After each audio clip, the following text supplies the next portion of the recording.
ప్రభునందు మీ అందరికీ మట్టలాదివారము శుభాకాంక్షలు.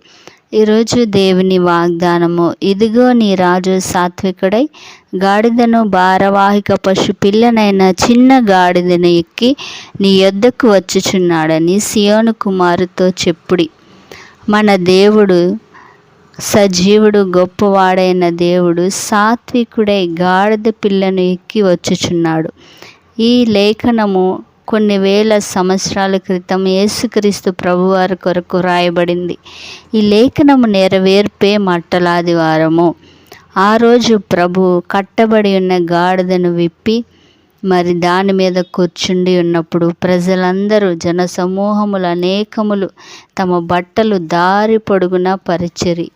కొందరు చెట్లు కొమ్మలు నరికి మరి దారి పొడవునా పరిచిరి. జనసమూహములో ఆయనకు ముందు వెళ్ళుచుండిన వారందరూ, దావీదు కుమారునికి జయము, ప్రభు పెరట వచ్చువాడు స్తుతింపబడునుగాక, సర్వోన్నతమైన స్థలములలో జయమని కేకలు వేయుచుండిరి.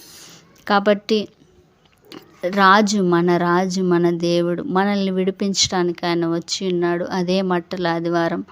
పాపము నుండి, రోగముల నుండి, శాపము నుండి విడిపించుటకు, తన ప్రాణమును అర్పించుటకి మన రాజు గాడిద పిల్లను ఎక్కి వచ్చుచున్నాడు. అదే మట్టలాదివారం. కాబట్టి క్రీస్తు మన కొరకు వచ్చి ఉన్నాడు. అందరికీ మట్టలాదివారం శుభాకాంక్షలు.